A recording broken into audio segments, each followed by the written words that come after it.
Everyone and welcome to the revisionary third lecture of macroeconomics. Dear student, एक बार फिर से आप सभी का स्वागत है। नेशनल इनकम पे चर्चा चल रही है, डिस्कशन चल रही है। लास्ट 2 वीडियोस आप लोगों ने ऑलरेडी देख रखा है, और अगर नहीं देख रखा है तो ऊपर की तरफ मैं लिंक प्रोवाइड कर रहा हूं, उसको जाके चेक करिए।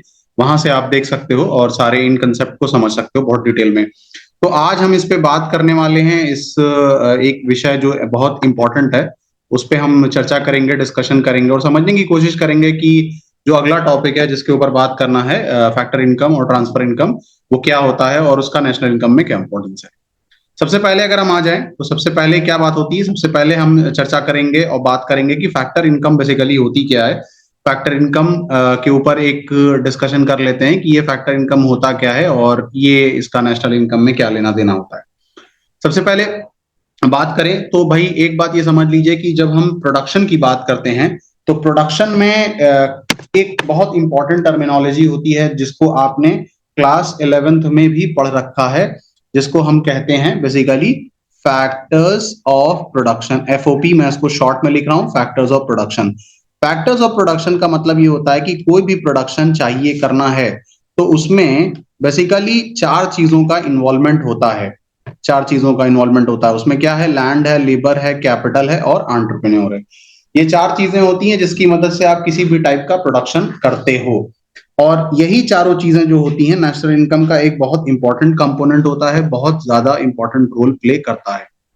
तो factor income are those income which arises while providing the factor services.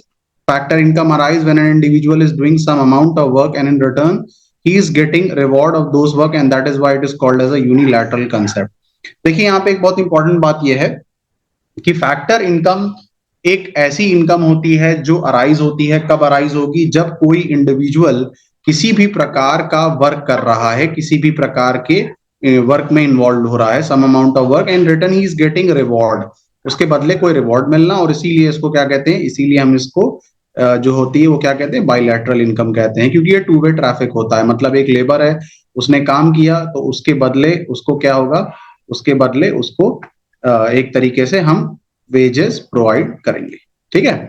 यहाँ पे क्या है, factor income of NR of a country is included in the national income. अब एनआर क्या होता है, नॉर्मल रेसिडेंट, पे चर्चा हम अपनी नेक्स्ट वीडियोस में कर लेंगे, जिसपे मैं आपको समझा दूंगा कि ये एनआर वगैरह क्या होता है और इसका नेशनल इनकम में क्या यूज होता है।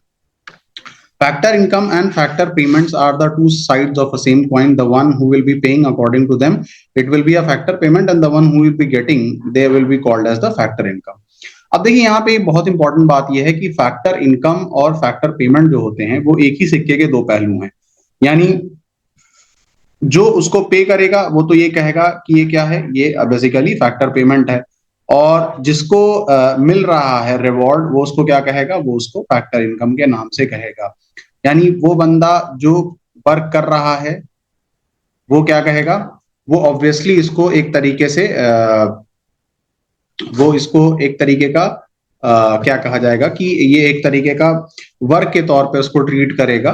ठीक है ना, वर्क के तौर पे ट्रीट करेगा क्योंकि वो वहां पे वर्क कर रहा है, और जिसको पे मिल रही है उसी बंदे को वो इनकम ट्रीट करेगा। यानी जो काम करवा रहा है, काम करवाने वाला तो बंदा ये कहेगा कि I am paying certain amount of money, यानी ये बेसिकली ये कुछ अमाउंट ऑफ मनी को पे कर रहे हैं, लेकिन जो वर्क कर रहा है उसके लिए क्या होगा, उसके लिए वो इनकम हो जाएगी। फैक्टर इनकम जिसकी तरफ मैं इशारा कर रहा था, देखिए लैंड जो है उस पे रेंट पे करना होता है, लेबर को वेजेस देना होता है, कैपिटल पे इंटरेस्ट होता है, और एंटरप्रेन्योर जो होता है वो he is paying certain, he is getting obviously certain amount of profit for the contribution और फॉर द प्रोडक्टिव एक्टिविटी जिसमें वो इन्वॉल्व है। ट्रांसफर इनकम की अगर हम बात करें तो यहाँ पे ट्रांसफर इनकम को भी समझ लीजिए कि ट्रांसफर इनकम क्या होती है। Transfer income are those income which arises without providing any factor services in return. यानी ट्रांसफर इनकम बेसिकली वो इनकम होती है जिसके बदले किसी भी प्रकार की फैक्टर सर्विसेज रिटर्न में नहीं आती है। ये एक यूनिलैटरल कंसेप्ट होता है। Transfer income is not included while calculating national income as it does not include any productive activity in return. ठीक है ना, तो ट्रांसफर इनकम क्या होती है, इसको नेशनल इनकम में लिया नहीं जाता है क्योंकि इसके बदले किसी भी टाइप की प्रोडक्टिव एक्टिविटी नहीं होती है। Transfer income can be receive with in the domestic territory और फ्रॉम द अब्रॉड। ये देश के अंदर और देश के बाहर दोनों तरफ से अराइज होती है। बहुत सारे लोग ये सोच रहे होंगे कि ट्रांसफर इनकम होती क्या है, तो यहाँ पे मैंने पिक्चर लगा दी है। जैसे मान लीजिए एक बंदा है, वो यूनिवर्सिटी में पढ़ता है, कॉलेज में पढ़ता है, तो उसको स्कॉलरशिप मिलती है। अ, वो लोग जो कि सरकारी नौकरियों में हैं, जैसे इस वक्त अगर आप बात करोगे तो 65 लाख लोग हैं जो सेंट्रल गवर्नमेंट के हैं और इसको इस वक्त पेंशन मिल रही है। अनएम्प्लॉयमेंट अलाउंस यानी बेरोजगारी भत्ता, ये भी आपके ट्रांसफर इनकम का पार्ट होता है। एंड साइमल्टेनियसली पॉकेट मनी की भी बात करें तो पॉकेट मनी भी आपकी एक तरीके का ट्रांसफर इनकम होता है। अब देखिए यहाँ पे अगर हम बात करें तो ट्रांसफर इनकम के असल में दो टाइप होते हैं। एक तो हमारा क्या हो जाता है, एक तो हमारा करंट ट्रांसफर हो जाता है और दूसरा क्या हो जाता है, दूसरा हमारा कैपिटल ट्रांसफर हो जाता है। तो करंट ट्रांसफर्स क्या होता है, current transfers are generally made out of income, ठीक है ना, यानी ये इनकम से किया जाता है करंट ट्रांसफर्स को। और कैपिटल ट्रांसफर की बात करें तो it is done out of the wealth of the pair. Current transfers बहुत ही रेगुलर इन नेचर होता है और कैपिटल ट्रांसफर्स ये थोड़ा इरेगुलर होता है। Current transfers are meant for consumption purposes, ठीक है ना। Capital transfers are meant for capital formation. Current transfers की बात करें तो यहाँ पे क्या होता है, ओल्ड एज पेंशन है, गिफ्ट है, अनएम्प्लॉयमेंट अलाउंस है, ये सब आपका करंट ट्रांसफर होता है। कैपिटल ट्रांसफर में जैसे मान लीजिए इन्वेस्टमेंट हो गया, ग्रांट हो गया, ये सारी चीजें होती हैं, ये आपकी कैपिटल ट्रांसफर्स होता है। मोटी मोटी अगर मैं बात करूं तो कैपिटल ट्रांसफर्स बेसिकली वो होता है जो रिकरिंग होता है, रिकरिंग इन नेचर होता है, बहुत रेगुलर बेसिस पे होता है, ठीक है। लेकिन जब आप कैपिटल की बात करते हो तो कैपिटल इरेगुलर होता है, बहुत हाई अमाउंट में नॉर्मली पे किया जाता है। अब यहाँ पे कुछ सवाल है आपके सामने, स्क्रीनशॉट ले लीजिए और बताने की कोशिश करिए कि इनमें से कौन सा आपका फैक्टर इनकम होगा और ट्रांसफर इनकम होगा, ठीक है ना। एक बार मैं फिर से आपको एक चीज यहाँ पे लास्ट बात रिवाइज करा देता हूं ताकि इस क्वेश्चन को करने में आपको किसी भी प्रकार की कोई दिक्कत ना हो। देखिए, जब आप फैक्टर इनकम की बात करते हैं और जब आप ट्रांसफर इनकम की बात करते हैं, फैक्टर इनकम में याद रखिएगा किसी भी टाइप की आपकी जो प्रोडक्टिव एक्टिविटी होती है वो होती है। ट्रांसफर इनकम में किसी भी टाइप की प्रोडक्टिव एक्टिविटी होने के किसी भी प्रकार के कोई संभावनाएं नहीं होती हैं, ठीक है ना। फैक्टर इनकम आपका टू वे ट्रैफिक होता है, ट्रांसफर इनकम आपका वन वे होता है, या तो इधर ही आ रहा है और या तो इधर ही आ रहा है।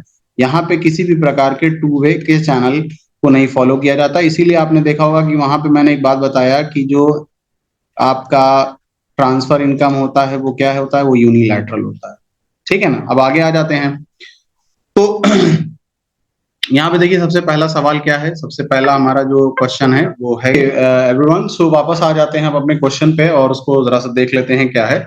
सबसे पहले अनएम्प्लॉयमेंट अलाउंस की बात करें तो अनएम्प्लॉयमेंट अलाउंस क्या होगा, मैंने शुरू में आपको बताया था कि ये ट्रांसफर इनकम का पार्ट है, क्योंकि इसके बदले किसी भी टाइप की प्रोडक्टिव एक्टिविटी नहीं होती। Salary received by Rakesh from a company, Rakesh किसी कंपनी में काम करता है, काम करेगा तो कोई प्रोडक्टिव एक्टिविटी इन्वॉल्व होगी और उसके बदले कंपनी उसको पे करेगी, तो that will be a part of the factor income.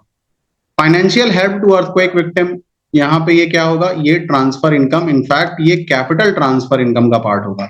Compensation receive from a employer, employer अपनी कंपनी से कंपनसेशन रिसीव कर रहा है, so obviously that will be a part of a factor income.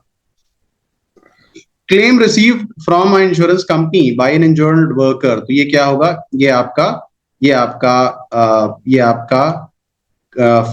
Current transfers का part होगा। In fact sorry, not the current transfers, बल्कि मैं transfer income बोलना चाहता हूं कि उसका पार्ट होगा। Birthday received, gift receive from a friend, ये भी आपका ट्रांसफर इनकम का पार्ट होगा।